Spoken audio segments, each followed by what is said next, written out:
Yo, what's good, everybody? Welcome back to the Celtics Pod podcast with me, your boy, Mr. Adam Taylor. As usual, I'm joined by my homie, my compadre, my co-host in crime, Mr. Will Weir. What's popping, Will? Yeah, what up, Taylor gang? How you doing, man? Oh, I love the energy you're coming in with, man. Yeah, I'm good. I'm good. I was just telling you off there a moment ago. Like, my wife graduated from university yesterday. She got a bachelor's degree. Like, so we knew she graduated. She had the degree itself came through the Yeah. post a while back, right? But you go to the ceremony. So, Mm-hmm. a couple of us, like me, it was all her family because it was her graduation. Me and my daughter were there and whatnot. That finished at like 12:30 in the afternoon. Go Mm-hmm. and get some food with the family by like start drinking. Family goes. My little like my daughter goes with her grandma back to her grandma's house. Me and the wife stay out. Little adult playtime afterwards. And then all of a sudden it just got messy. So I'm a little bit tender today, man. I've been a little bit tender, but Taylor Gang's doing good, man. The whole gang, they're doing well. What's Let's going on go. I over in love to the hear Weir it, man. household? We're doing good over here, man. I was watching the Patriots game earlier today. I was actually with our other co-host Greg for a little bit. Patriots had a big shutout victory. So doing good over here, man. We're feeling good, but for different reasons. I was out in the sun for a little bit while watching the game, and I think the sun just kind of hit me where I needed a nap. So I'm trying to bring the energy a little bit here because you and I both talked about how we either just took naps or want to take another nap, and in your case, go to bed as we're recording this. So I was like, as soon as Adam intros me, I gotta try and bring it a little bit here because we're gonna try and give the people our best shot of what we got left for the next 30-35 minutes or so. I mean, when you're like, I spent a little bit of time out in the sun, that's like every day, dude. You're in Texas. Yeah, but I don't leave the house sometimes because it's like it looks nice from the window, but I stay in my AC. Today, I sat outside for maybe about 3 hours or so, and had a little bit of shade, but the sun was still hitting the back, and it's just what happens, man. The sun wears you down a little bit. I went out last night, had a couple of drinks, not to the extent that it sounds like y'all were celebrating, but had a couple of drinks, woke up this morning, did a few things, and so it just builds up over time. And sometimes you just got to take a little nap. So Patriots won, came back to my house, took a little bit of nap, woke up. I got a little half decaf coffee going here mid afternoon. So just to make sure that we can get through this properly. You know, a fine wild. We'll jump into some basketball talk after this. I've always found it wild that people that live in sunny climates don't go out in the sun as much. Well, here's one thing about, at least just to give reference, for like Austin, Texas. So right now, as most of the country, we're transitioning to like the fall weather, which I will say, so a lot of our listeners, you're going to be out in the New England, Massachusetts area, that it's beautiful this time of year. Here in Austin, it's still summertime, like degree, which feels nice because I've adapted. I've been out in Austin, Texas for about 10 years now, a little over 10 years, but it's still 87 degrees. The mornings and the nights are really nice, but the middle of the day, it's still pretty hot. And we just went through the hottest summer basically on Texas record over the last couple of months. So this is feeling great. So I'm getting outside more, but there are a lot of times where, like in the summertime, it's better to just look at the nice sunshine than it is to actually be in the sunshine. So I feel like I can be with the listeners on this one because we're from similar climates, right? So everyone's like Great anyone from point. a sunny climate, it's like, oh, I'd love to be in the snow. I want to see the snow. Do you know what? It's better to look at the snow than to be in the snow, right? Like it Oh, looks pretty out your 100%. window when your indoor heating's on and it's nice and toasty in the crib, and outside you see the icicles and everybody all wrapped up. You're like, yeah, you're losing at life, and I'm doing all right now. So I can feel you. I can understand. I can understand. And you know what? If we want to transition this, we can be like, right now we're looking in on a Celtics rotation, and we're Hmm. like, is it better to have one big man, or is it better to have two big men? And this was a terrible segue, but it's the best I could do. Hey, I I'm appreciated it, man. You made it work. I was gonna let it fly. You addressed it, but I was gonna let it fly. I thought I thought yeah, I thought nah. I thought you made it. You made good on it. Yeah, no, man, I'm tender. I'm a bit sleep deprived. It's the best I could do. Just forgive me, By everybody. the way, you've said What? that a couple times. When you say you're tender, is that like a way of saying you're hungover? Is that what that means? I guess Yeah, I'm I've, just a I've little. never I've never heard. This is similar to not five. I've never you've said it pre-show and then on the show a couple times that you're a bit tender, and I've been trying to figure. I mean I can through context I can get what you're saying, but I had to address it. Yeah, so like when you like you bump into something, and for a day or two it's tender to touch. Like my After whole you have a good workout and then like your body's like a little bit sore. Yeah, I got Yeah, you. so like my whole soul feels like that right now. Like just the inside just feels like the 2 days after a big workout and everything just hurts. I'm just like, oh dude, man. And the only way I can describe it is like I've been tenderized. Okay, So I got you. I my got you. brain's just a little bit slower than it usually is. So please bear with me. But yeah, so the first thing we wanted to hit on, and we we laid out the topics for the day, was I found this really interesting. I've wrote about it. I'm sure it's been a topic of conversation on other podcasts and other blah blah blah. But it leads us into the rest of our discussions really well.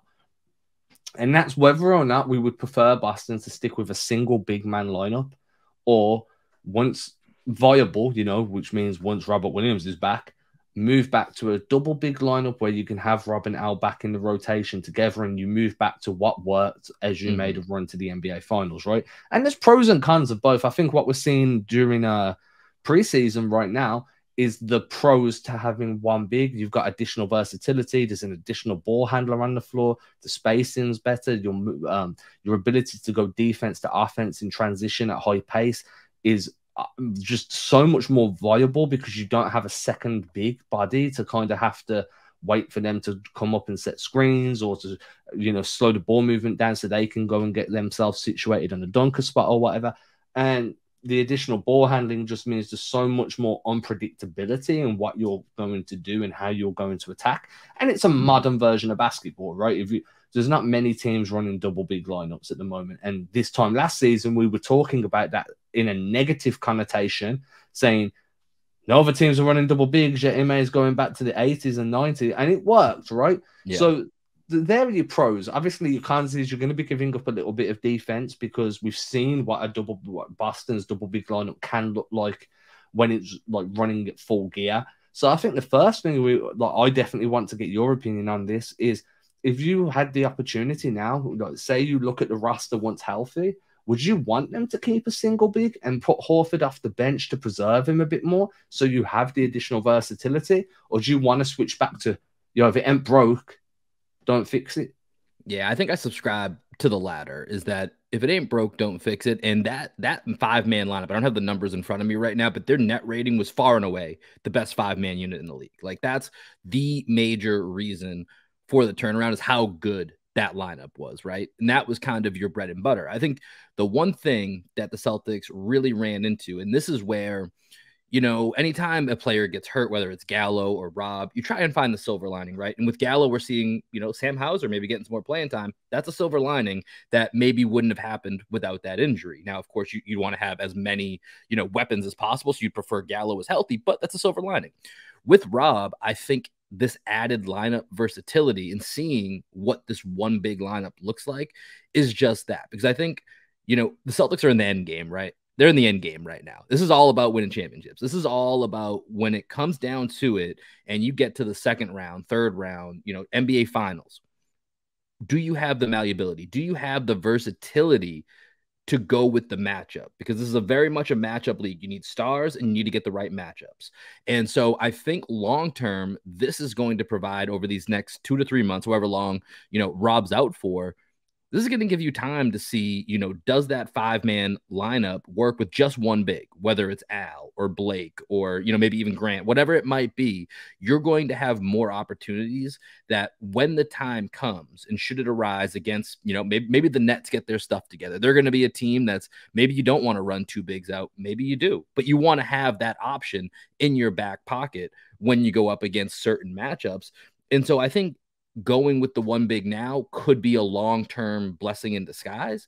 But I do think when Rob comes back, I would go, as long as the rest of the unit's healthy as well, I would go back to that two big lineup because until it doesn't, like the one thing when you have Al and Rob, right? they're so good at being able to do multiple things on the defensive end, as far as they can get out on the perimeter and cover, they can get back and defend the rim. So them, along with a handful of other teams, do have the luxury of being able to play big, but still be versatile enough to hang with some of those teams that are playing a bit quicker and a bit smaller. So for me, until it's proven that there's a matchup that it's just not going to work for, and that's okay, because now hopefully you'll have proof that you can flip and go to another lineup. I would stick with the two big lineup, but I do think that this one big approach is going to give, Joe Mazzulla another weapon to use down the line. What I like about it is you're never married to a lineup, right? Just because you start with a double big or a single big doesn't mean that once your subs come in and your bench starts to rotate round, that you're not going to fall into a double big lineup, or you're not going to shift out of a double big lineup. It's just, for me, it's figuring out where your best five is. And when I'm talking about the double big, that was because last season, your best 5-man lineup included 2 big men. It was Al Horford and Rob. This year, is that still the case? Or is your best 5-man lineup Marcus Smart, Malcolm Brogdon, Jalen, Jason, Rob? And that's something that and it could be either or, Rob or Al. You know what I mean? Like there could be some difference there. And until we've seen the data and there's been enough possessions to make it a viable data point to actually research into, and there's enough film that we can go back and trawl through, we're not going to know. But when I'm saying like this one big or two big, I'm definitely talking about your best 5-man rotation. And Derek White coming in, not Derek White, sorry, Malcolm Brogdon coming in has made a huge shockwave in, well, is that best 5 from last year still the best 5 this year? Yeah. Only time's going to tell. Al Horford's another year older. We don't know how long it's going to take Rob to ramp back up to full Time Lord, like Love Williams type style player. But until we know that, I think it's really difficult to conclusively say, yeah, you run back with that 2 big best 5. Or you run back with that 1 big best 5. And what I would like to see is I'd like to see some iterations there. Maybe your best 5 has Brogdon at the 1 and no Smart, but I don't see it because Smart gives you that defense. And the reason that 5-man rotation last season was so solid was because they were almost impenetrable. Yeah. It was just so switch difficult. Across 1 through 5. That's the big ball 1 where that kind of comes from, right? Is Marcus's versatility on that side. But so I think about, I think you're totally spot on that. And I think we're both kind of saying similar things, that the goal ultimately is that you can switch with whatever it is that you want to do or need to do. And you think about the Warriors in the finals, right? Like Otto Porter Jr. didn't start that series in the starting lineup, but he finished it. And not that move, I think, made shockwaves that it was like, oh my God, that's the move that won. But it definitely did help them, and it definitely is part of stuff that all added up to cumulatively the Warriors beating the Celtics. Like that was a move that they had that we couldn't make. We didn't really have a way to change. We had 8 guys that were playing, and really by the time the finals ended, there was only about 6.5 guys. You weren't really sure what you were getting from Derek White by the end, like that you really felt confident in that these are going to be the guys that are out there. Rob, was he healthy or not? You know what I mean? There was just less moves to be made for the Celtics than what the Warriors could do. And I think that's one of the things that as we go through this season, that's going to be something I'm thinking about. Because like I said, we're all this team should be laser focused on the long-term play. Not you're concerned what happens game to game, but ultimately it's what happens when we play Milwaukee in the series. What happens when we play Philadelphia or Miami again, or we end up against, in the finals again? Are we going to have a response to a team that can play 2 bigs, like maybe the Cavs, Evan Mobley and Jared Allen? Or are we going to have a response to a team that's going 1 big and a bunch of wings? Whatever that is, you need to start preparing for that. And that's where this begins. And when we're looking at the bunch of wings, right, that's another question you've got to have, because when you think about it from a terms of switchability, positionless basketball, right, who are you classifying as a wing on this team at this point? Well, like last season, Jaylen Brown was exclusively a 2. He started this season, it's pretty much exclusively at the 3. So he's a wing, and I know some people will classify a 2 as a wing as well, depending on what your philosophy on basketball is. I like to go guards, which is a plural, which means 1 of 2, wings and bigs. Wings are 3 and 4, and bigs Yeah. are interchangeable at I 5 think and 4. generally, 2 through 4, if we're using the traditional, 1 through 5, 2 through 4, depending on like, but then again, to the point that we're talking about here, when we're playing that quote unquote double big lineup, I don't know that I consider Al Horford a wing. I think in some ways you could think about that, and there are going to be certain lineups where maybe I do consider Grant a wing, and other ones I don't. It's really subjective depending on the context of the situation. I saw somebody put, and the reason I'm leading into this because I thought you had a really good point. I can't remember who I saw put it out there, but it was a really good breakdown. It was on Twitter, so I apologize for not crediting them. It was a few days ago, but they were like, "Look, in the era of positionless basketball, you don't label a player by the position they play. You label them by the position they defend. So if they're playing the 4 but they defend the 5, they're a big. Or if they're playing the 4 and defending a 3 or 4, they're a wing. If they're a 1 but they're defending a 3, they're a wing. They're like a point forward at that point. Do you know what I mean? And that makes it a lot easier for me. Like when I'm watching it, I was like, that's something I'd never considered, and I thought was a really good kind of like pivot point to kind of lock back in on when I'm watching. And I'm like, I wonder where if I'd classify Marcus as a guard, or is he still a wing? So I'm going to be looking out for that more. And your switchable guards are a lot more difficult to kind of pin there because they don't spend time really guarding anyone. They're just switching on to whoever's in the way, right? But what leads me onto this, and you're saying, you need to find out where your best rotations are, where your best players are. Another value of if you can switch from that double big and your best 5-man lineup only has 1, is all of a sudden guard minutes open up, wing minutes open up. There's more depth that you can, and this is where you was getting at, right? There's more depth that you can start wading your way through, trying in rotations, and it opens up minutes for guys like Payton Pritchard. And you mentioned Sam Hauser earlier as another beneficiary of the injury. Now, if your best 5-man lineup has 2 big men, that pushes Brogdon back into that kind of, hey, we need to fit you in at the 1 or the 2. Then we've got Derek White. We need to find minutes for him. Sam Hauser's going to get minutes because the guy's a dead eye and he plays at the 4, and the 4's quite thin compared to some of the other positions. We could slide him to the 3 and feel comfortable about it too. Payton Pritchard seems to be that one dude to me that for the second year running, there's just almost no direct line forwards. It's like, dude, here's a wall. You're going to scale that wall. Once you get to the top of that wall, guess what you're going to meet? Another wall. So you've scaled the one wall, and now we've got the Malcolm Brogdon wall. You've got to kind of get up that one. Now got the Derek White one. Got to get up that one. And now, dude. Yeah, he's like a wildling in Game of Thrones trying to scale the wall. There's always like a new obstacle in the way. The Russian dolls, where the little one. Yeah, you keep popping them up, and there's another one smaller. You get all the way down. All the way down to the bottom. That's how Payton Pritchard's minutes have looked since the start of the summer to now. Like there was, it really is, and it's tough because I feel like he keeps getting better. So we're going into now year 3 of Payton Pritchard, and it's a luxury, but it's also something that to be honest, you feel a little bad for Payton Pritchard because right now when you look at the Celtics guard rotations you're talking about, it's just hard to find where are the minutes that consistently that he's going to get. Now, when you have Marcus Smart, you have Malcolm Brogdon. Marcus Smart plays, all out 24/7. For Christ's sake, we've seen him already take charges, dive for loose balls in some of these preseason games. And I was watching one of the games with our other co-host Greg, and it was like, Marcus, we don't really need that right now. It's like we appreciate it because that's who you are. That's what makes you so special. It's what made you the defensive player of the year. So we get it. But it's also preseason basketball at noon against the Charlotte Hornets in Greensboro. Like we don't really need that now. We need that at a later date. But because he plays that way, he's going to get nicked up at certain points. Malcolm Brogdon has a history of getting banged up. And so I think for Payton Pritchard, those are unfortunately going to be the times when he's most needed, is when there's someone down and he's stepping up to get some extra minutes.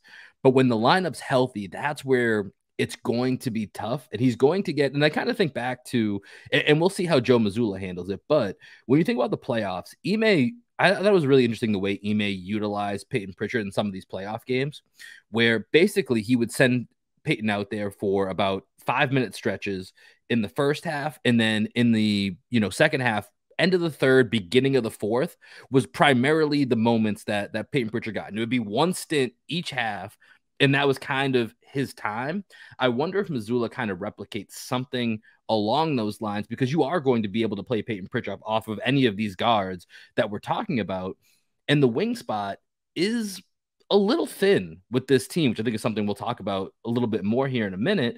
And so I think there's going to be a lot of times where Marcus Brogdon and Derek White are going to be asked to play up a bit as part of that reserves on those, on the wings. So within context, they're going to be, guards or ball handlers that are then playing wings and guarding wings, because luckily we have three guards that can guard up a bit. So they're going to, in the right matchups, be able to do that, which maybe gets Payton Pritchard some extra minutes, but it is going to be a little bit of a tight squeeze for our guy, Payton Pritchard. And you can't help but feel bad, but it is going to be, on him to make sure that he's ready when he gets those opportunities, because he's going to be, he's going to get the green light when he's out there. But it's just, where do they come from? And that's going to be one of my interesting storylines early on, once we start to see how the full rotation starts to, manifest itself, is where is Payton Pritchard going to be slotted? Because it's going to be, when everyone's healthy, very selective.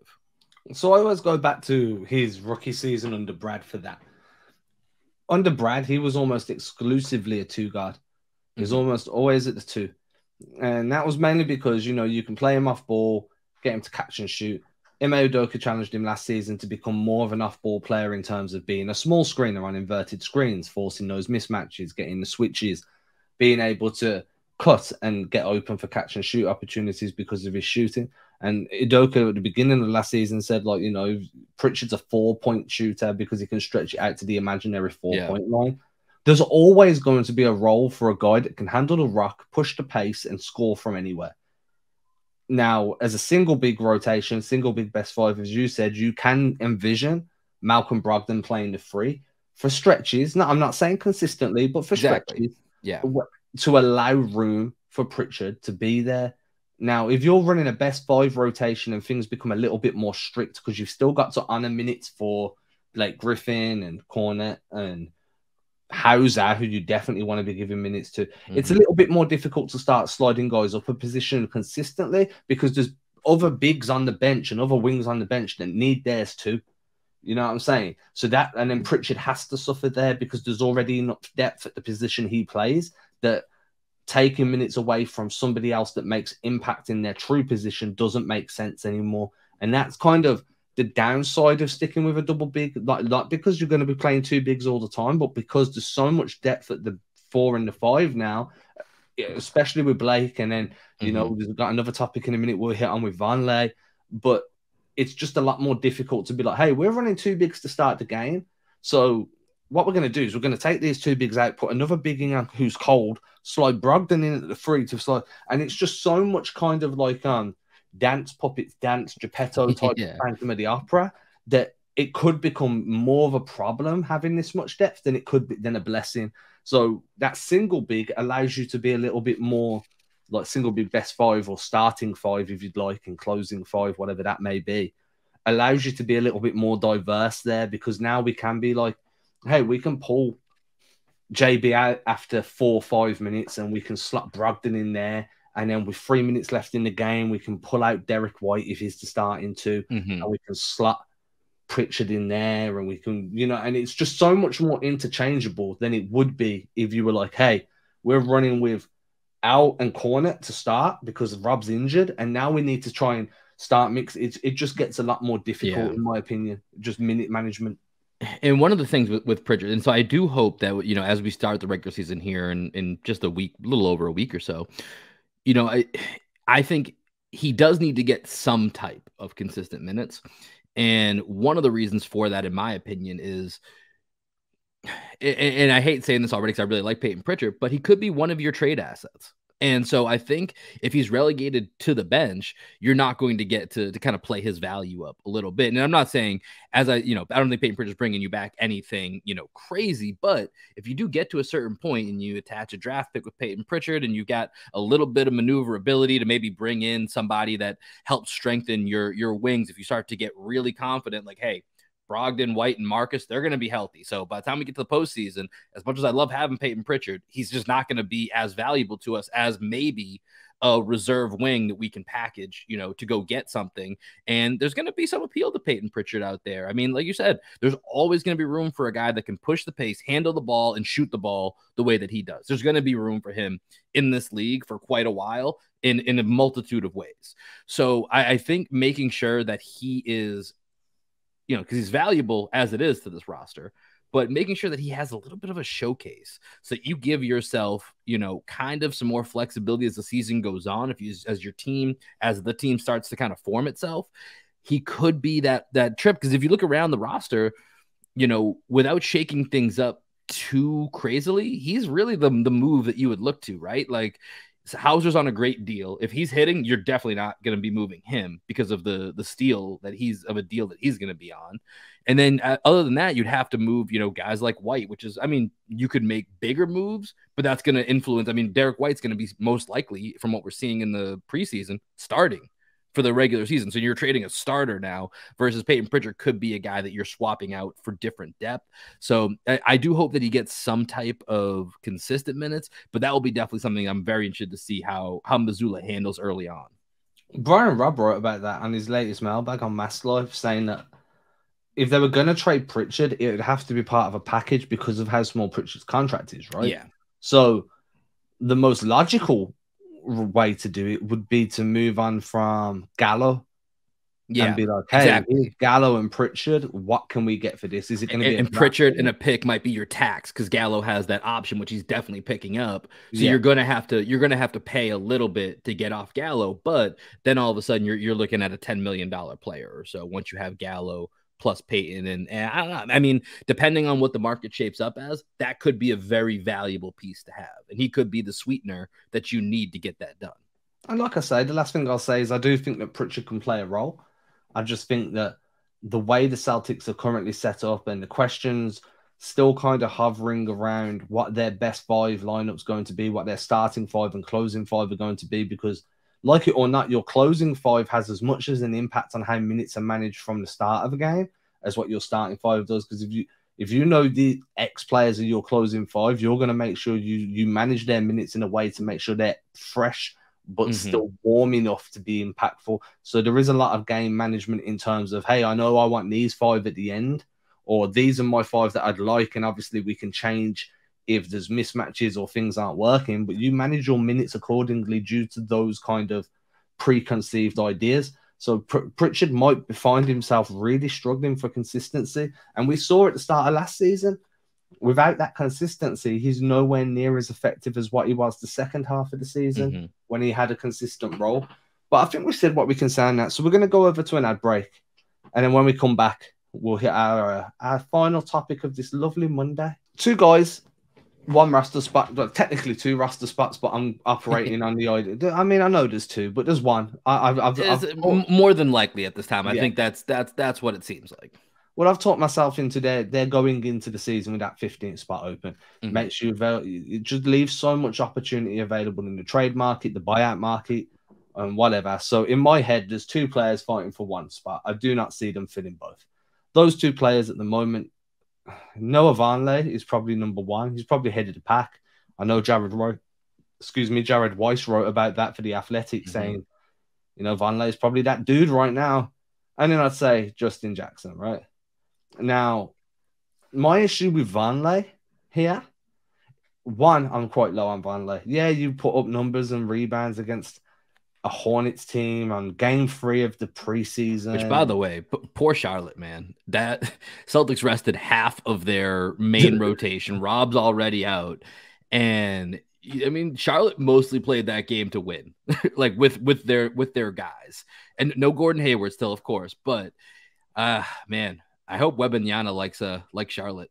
Could you imagine Wembanyama and LaMelo with Rozier? That could be fun. That could be that's not a bad deal. But I feel like Charlotte is early in the season. They're kind of throwing their hat into the ring for they've had a rough summer. Loserama for Wembanyama, as I've heard. They've had things outside of their control as well. I'm not going to go into it, but you had that whole Bridges like fiasco is the only way to say it, And he right? was their second best player. He's their second, Yeah. or is or was, however you want to phrase it, their second best player. And they just didn't have the infrastructure and don't have the infrastructure to replace that, especially if Gordon Hayward's going to continue to, which unfortunately has been his career for the last 5-6 years, just not be available. And so without that, I mean, honestly, them tanking and trying to get a prospect the level of Wembanyama is probably their best bet. Yeah, I mean, look, I don't want to get into what Bridges did. It's deplorable. I don't know any other word to use it, right? But it's not like that's an injured player you can look to trade. Yeah. And then Hayward, no one wants that contract because they know that when a player's playing poorly, you can talk another team. A team can talk themselves into we can figure that out. We can bring the best back out of him. When a player's just not playing, it's like, well, we can't fix broken stuff. Yeah. So, so I understand. But yeah, Charlotte definitely had it rough. But Vonleh put up points. Let's not get it was a double performance. Showed he could rebound, showed he could score.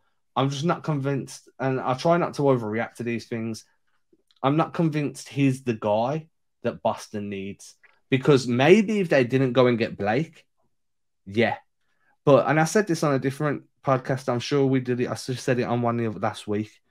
It was like, you've got Al Horford, Robert Williams, Luke Cornett, Blake Griffin, Grant Williams can play the 5, yeah? That's 5 guys in your 15-man roster that can already play the 5. And you've got a two-way guy in Kabengele who's not going to be on the roster, but you can call him up when needed. So that gives you 6. 6 dudes. Do you really need a 7th? Yeah. Like, is the lack of depth, is there that? Like, I don't get it. I understand that Al's going to play predominantly the 4 if we go to 2 big, but we don't know that yet. We've just done a whole segment on that to start the show. I understand that Grant's in a similar position, can play the 4, but can go small ball at the 5. But you still got enough depth there. So people that, for me, I'm like, if you're calling for Vonleh to sign a contract, when is he ever going to get run? Mm-hmm. You know what I'm saying? At least with Justin Jackson, and I understand he's a player I've been a bit higher on in training camp anyway, just because he fills that position. He's a bit more versatile. You can put him 2, 3, 4. You can do what you need. He can shoot the 3, but you're bringing in wing depth. And for a team that's already got 6 bigs that they can call upon, different sizes, different skill sets, wing depth just makes more sense to me. I'm not going to overreact to a performance against a downtrodden Charlotte team that have got their own issues right now. Well, it's interesting because I think, and I think so far you have to say Vonleh's in the lead, right? Like he got the start against Charlotte. It seems like, unless we're just being thrown off kilter like we were with Juancho getting starting minutes in the preseason last year and then that not meaning a damn thing, unless this is another curveball, it just doesn't mean anything. It seems like Vonleh is going to get that 14th spot. And I agree with you on the surface. I think the one thing that when you're leaving that empty spot, I think that's what that empty spot is. I think that empty spot is there's got to be, or they're leaving room for an opportunity to find a wing in some way, trade market, free agency, buyouts, whatever it might be, that maybe comes in down the line and takes up that 15 spot. Because I do think you're right from a depth chart perspective. And we started the podcast talking about this. Traditionally, the guys in this roster that I would classify as wings would really be Jaylen Brown, Jason Tatum, Sam Hauser. And then I think after that, you start to get to this depth chart where you're sliding either Grant Williams, who's more of a 4-5 into a wing role, depending on the lineup construction, or you're going to that guard set that we talked about in depth, and you're sliding Smart, White, or Brogdon from that guard spot over to a bit of a wing spot. And so if you do hit a stretch where you're looking to, like we've talked about, preserve health, whether it's Al Horford or it's Malcolm Brogdon, and you're looking to find guys on the wing, and even with your star players that maybe they need to rest for a game or two, you're pretty thin with who can fill in that role. And so even having a guy like Justin Jackson, just a little bit of insurance, because let's be real, this is the 14th roster spot. These guys aren't going to see a whole lot of playing time. That's what they're there for, is insurance, that if you do need to play them, it doesn't crash your floor of what your team can be. It's that they can hold steady for small stretches, a game here, a game there. And if they're going to go with Noah Vonleh, it just tells me they have no confidence that Justin Jackson is that guy. And they've had plenty of looks at him. It also tells me they've got no confidence that Kabengele can be that guy, be that insurance guy. For now, yeah, for sure. Yeah, because that's what it's telling me. It's like, hey, we have Cabangeli that we can just plug and play when we need an insurance big, but we don't have enough confidence in him, so we need to get another insurance big. And and I get what you're saying. The Jackson might be, he hasn't shown as much as Varnley. He genuinely hasn't. He had a good stretch down the in like second, third, and fourth quarters against Charlotte. He improved after a bit of a slow start, but he hasn't been as impactful as what Varnley has. I will agree to that, but my point still stands that you need that wing depth more than you need that big depth. And with everything that's been wrote about Cabangele, putting in that extra work, or JB's kind of took him under his wing a little bit. They're looking to develop him to ink Vanley now. To me, is being like, we have no faith that Cabangele is going to be impactful this year. At which point, why put him on a two-way deal? Two-way deals are 1 year at a time. He's already 25. It's not like he's an 18, 19, 21, 21-year-old prospect. He's already 25. There's not much more growing he can do without the reps. So Vanley coming in makes Cabangele at the two-way spot void, in my opinion. Yeah, I mean, I see what you're saying. I would disagree a little bit with that Cabangele can't take this year and develop. Like, I do think that there's an opportunity there in that, holding him on that two-way instead of activating him and putting him on the full-time roster, you just lose that versatility. So I think with Cabangele, you can still see potential in him, but you have stuff that you want to work on. You want to do it on the cheap. And I think that's kind of the way that they're viewing it, is that they don't have to take up that roster spot and they can keep him in their back pocket. I think if you look at just the little bit of sample size that we've had in the preseason, I would say Cabangele would be who I would choose over Noah Vonleh. But I think from a practicality standpoint, keeping him on that two-way gives you a little bit more versatility where, if Noah Vonleh is just completely not working out, then you could do that in the future. So you kind of reserve the right to be able to do that at a later date. I mean, I'm not saying if you don't ink Vanley and then convert Cabangele. It's not what I'm saying. What I'm saying is Cabangele is available for what is it? 40? It used to be 45. I think they upped it to 60 games. Yeah, as a two-way guy. So what I'm saying is you don't need to ink Vanley because you don't need to. I got you. Yeah, I'm not saying you need to convert. I understand that once the playoffs come, you lose that additional insurance where Vanley would give it you. But man, let's be honest with ourselves. If you need to play Vanley in the playoffs, it's because something went drastically wrong. We're not in a good spot if that's the case. Exactly. I don't think any of these guys that we're talking about here in the 14, 15 spot are likely that we're currently discussing. Like, they shouldn't be factoring into the major decisions or the major games that the Celtics have down the line. These are all insurance guys that we're kind of discussing. And so I don't know. For me, I think I'd lean with you that the depth at that wing spot is something I'm very curious to see how it gets addressed. And I think at some point it needs to be addressed. It's probably the biggest thing. And that's what, like I said, I think that's what that 15 spot that we're anticipating will be left open. That's what I think it will get addressed, but it's just how. And I see your point that right now with Jackson, you can kind of preempt that a little bit, right? Knowing that you have Cabangele in your back pocket. And so you don't necessarily need to go the Vonleh route, but with Robert Williams going to be probably on injury watch all season, I do also see the appeal of, hey, we just need to keep a bunch of bigs in rotation, because especially if Rob's out, Al's the next guy in line. He's 36 and he's looked great in the preseason, but Father Time's undefeated. I know that's a cliche saying, but it's true. Unless you're LeBron James or Tom Brady, unless you're those two guys, it's, he's undefeated. So you do have to keep that in mind. And even though Al said he's down to play back-to-backs, that's like an organizational decision where hopefully they're thinking long-term, and that really shouldn't be the case every time. And so I do see the value of just having, a deep stable of bigs that you can kind of work your way through until you feel comfortable that, okay, Rob's back, he's healthy, and we can count on him and Al to be in the starting lineup, and then we can start to address other parts of the team. But like you said, I think it's a fair debate, but it looks like Vonleh does have that inside track. And the last thing I'll say about this as well is the luxury tax exists. So right now, Cabangele is your insurance policy, and your luxury number doesn't change, right? And now, obviously, it doesn't matter if you sign Jackson or Vonleh, that's going to change. But you're looking at, what is it? For every dollar you spend, it's $3.50 tax or something along those lines. Something along those lines, yeah. So I'd much rather be paying $3.50 on the dollar's worth of impact for a wing than for a big that I've already got cheap insurance for 60 games if I need him. Do you know what I'm saying?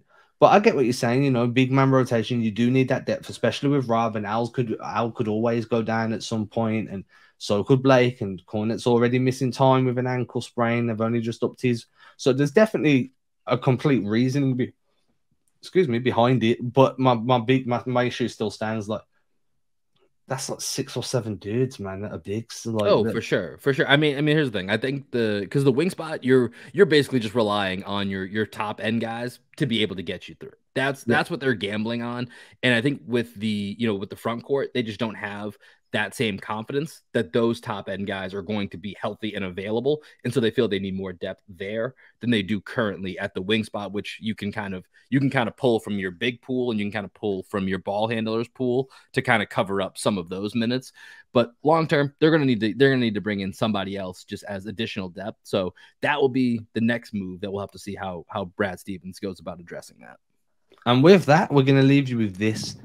If you're new here, thank you for listening. I need to start doing this at the top of the show. If you're new here, thank you for listening. You made it through. If you're a regular listener, you're the GOAT. We applaud you. We're grateful. Tweet at us with your takes. If you've got an opinion on anything we say, tweet at us. Like that's a big thing. I want to have more discourse. Somebody pulled me up on me saying I'm a big boy the other day. Did you see that? I saw that. I enjoyed that. So like, I want to get, if you want to make memes of us, make memes of us. We don't care. As long as they're as long as they're in good spirits. We can handle it. We're all big boys, not just Adam. We're all big boys. We can make merch out of this stuff. Put my face on a mug so someone can throw it up the wall when I have a bad take. I'm down. Jokes aside, please make sure you're hitting that subscribe button or that follow button. Tweet at us with anything that you've liked what we've said, or something you disagree with, or if you've got a conversation you want to strike up. Like, we're available. Until then, we will be back on Wednesday. Still no game to talk about because for some reason preseason's gone on hiatus for Boston. What a weird schedule they have. 3 games the first week, 0 games until Friday afterwards. But yeah, it's just okay. Okay, that's fine. We can live with it. We've gone this time. Until Wednesday, everybody have a great Monday. Enjoy your Tuesday. Drink all the Dunkies you possibly can. If you're not somewhere that sells Dunkies, neither am I. I just pay for it to be delivered to me from somebody that likes to import it. It's worth it. We'll catch you all soon. Peace.